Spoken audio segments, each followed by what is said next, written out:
Friends, welcome back to channel. So today's topic is benefits of financial forecasting, or you could also say the advantages of financial forecasting, और you can say the importance of financial forecasting. ठीक है, financial forecasting के क्या benefits है. Financial forecasting के बहुत सारे benefits होते हैं और उनमें से कुछ मेजर बेनिफिट्स को आज हम डिस्कस करने वाले हैं. ठीक है, so let's start the video. First advantage is it is helpful in minimizing the future uncertainties. Uncertainty का मतलब क्या होता है कि जहाँ पर कुछ भी सर्टेन नहीं है, किसी भी चीज़ की श्योरिटी नहीं है कि यही होगा, कुछ भी हो सकता है. और आपको पता है future is subject to uncertainty, कि फ्यूचर के बारे में हम कुछ भी चीज़ 100% एक्यूरेसी के साथ नहीं बोल सकते क्योंकि फ्यूचर किसी ने नहीं देखा है. तो अगर एक कंपनी को फ्यूचर के रिगार्डिंग कोई भी प्लान फॉर्मुलेट करना है तो उस प्लान को अच्छे से फॉर्मुलेशन के लिए एक कंपनी के लिए, एक बिजनेस के लिए बहुत ज़रूरी होता है कि उस प्लान्स को बनाने से पहले, उसको प्रिपेयर करने से पहले फॉरकास्टिंग कर ले. फॉरकास्टिंग में वो उन सारे एस्टिमेशंस को करता है जो फ्यूचर में पॉसिबल है. दैट मीन्स कि फ्यूचर में एक बिजनेस में क्या क्या सिनेरियो हो सकता है, कि फ्यूचर में कितनी डिमांड हो सकती है एक बिजनेस की प्रोडक्ट्स और सर्विसेज की, कितनी प्रोडक्शन एक ऑर्गेनाइजेशन को करनी पड़ सकती है. ठीक है, क्या गवर्नमेंट पॉलिसीज हो सकती हैं. तो जब तक हमें ये सारी चीज़ों के बारे में नहीं पता चलेगा तब तक हम फ्यूचर के रिगार्डिंग अच्छे से प्लान नहीं बना पाएंगे. और अगर हम बिना फॉरकास्टिंग के प्लान बनाते हैं directly regarding the future activities of a business, तो उससे जो चांसेस है फेलियर के वो इंक्रीज हो जाते हैं. ठीक है, इसीलिए कहा है कि फॉरकास्टिंग फ्यूचर अनसर्टेनिटीज को रिड्यूस करने में, मिनिमाइज करने में हेल्पफुल होता है. और ये फंक्शन एक ऑर्गेनाइजेशन को जरूर परफॉर्म करना चाहिए बिफोर प्रिपेयरिंग द प्लान्स. क्यों? क्योंकि कोई भी चीज़ हम 100% एक्यूरेसी के साथ नहीं बोल सकते अबाउट फ्यूचर, बट अगर हम इस फंक्शन को परफॉर्म करते हैं, the function of financial forecasting, तो हम अपने फ्यूचर की जो अनसर्टेनिटीज हैं उन्हें मिनिमाइज जरूर कर सकते हैं. ठीक है, सो इस तरह से ये जो फाइनेंशियल फॉरकास्टिंग है हमें हेल्प करता है in minimizing the future uncertainties. Second, हमारा जो इंपॉर्टेंस है फाइनेंशियल फॉरकास्टिंग का वो क्या है, that it is really helpful in estimating the financial requirements. Financial forecasting का मतलब ही यही है फ्यूचर फाइनेंशियल कंडीशंस को एस्टिमेट करना, कि एक कंपनी को फ्यूचर में कितने फंड्स की रिक्वायरमेंट होगी. इसका एस्टिमेशन जो है लगाना, और एक सही एस्टिमेशन लगाना बहुत इम्पॉर्टेंट होता है एक ऑर्गेनाइजेशन के लिए. क्योंकि अगर एस्टिमेशन गलत हुआ तो वो या तो ओवर कैपिटलाइजेशन को लीड कर देता है, ठीक है, the situation of over capitalisation, या फिर वो अंडर कैपिटलाइजेशन को लीड करता है. और ये दोनों ही सिचुएशंस एक ऑर्गेनाइजेशन के लिए अच्छी नहीं होती. इसके अपने डिसएडवांटेजेस हैं और इसके अपने डिसएडवांटेजेस. लास्ट चैप्टर ही था जो हमने कंप्लीट किया, कैपिटलाइजेशन, वहां पर मैंने आपको इन दोनों को डिटेल में बताया है. ठीक है, ओवर कैपिटलाइजेशन मतलब एक कंपनी की इतनी अर्निंग्स नहीं है कि वो क्या नहीं कर पा रही है, वो इन्वेस्टेड अमाउंट ऑफ कैपिटल को जस्टिफाई नहीं कर पा रही है. और अंडर कैपिटलाइजेशन दैट मीन्स एक कंपनी की इतनी ज़्यादा अर्निंग्स हैं कि वो दूसरे जो बाकी इंडस्ट्रीज में जो बाकी फर्म्स ऑपरेट कर रही हैं उनको उसने आउट परफॉर्म कर दिया है. दैट मीन्स सारे फर्म्स में सबसे ज़्यादा अर्निंग्स इसकी हो रही हैं, जिसकी वजह से भी डिसएडवांटेजेस होते हैं.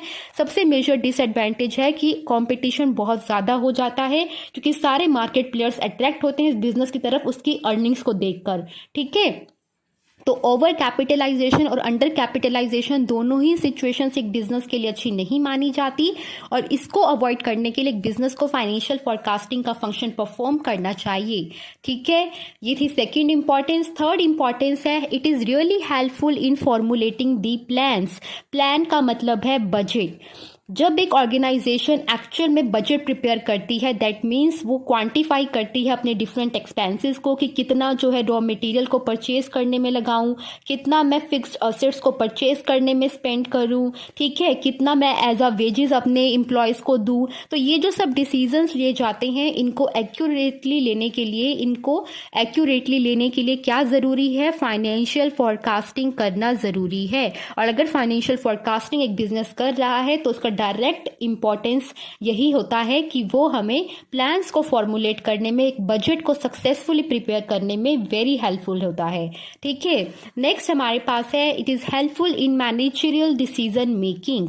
मैनेजर्स को, जो एक बिजनेस के मैनेजर्स होते हैं, उन्हें बहुत सारे इंपॉर्टेंट डिसीजंस लेने होते हैं, उन्हें प्लान्स फॉर्मुलेट करने होते हैं, उन्होंने पॉलिसीज़ के ऊपर वर्क करना होता है, प्रोसीजर्स के डिसाइड करना होता है कि वर्क किस तरह से किया जाएगा। और ये सारी चीज़ें डिसाइड करने के लिए फाइनेंशियल फॉरकास्टिंग बहुत ज़्यादा हेल्पफुल साबित होती है। ठीक है, तो मैनेजरियल डिसीजंस में भी फाइनेंशियल फॉरकास्टिंग बहुत हेल्प करती है, क्योंकि फाइनेंशियल फॉरकास्टिंग के ज़रिए पहले ही पता चल जाता है, not with the 100% accuracy but एक एस्टिमेशन हमें मिल जाता है कि फ्यूचर में क्या मार्केट कंडीशंस रहने वाली हैं, और उसी के अकॉर्डिंग जो मैनेजर्स हैं वो फ्यूचर के लिए प्लान, पॉलिसीज और प्रोसीजर्स को वर्कआउट कर लेते हैं।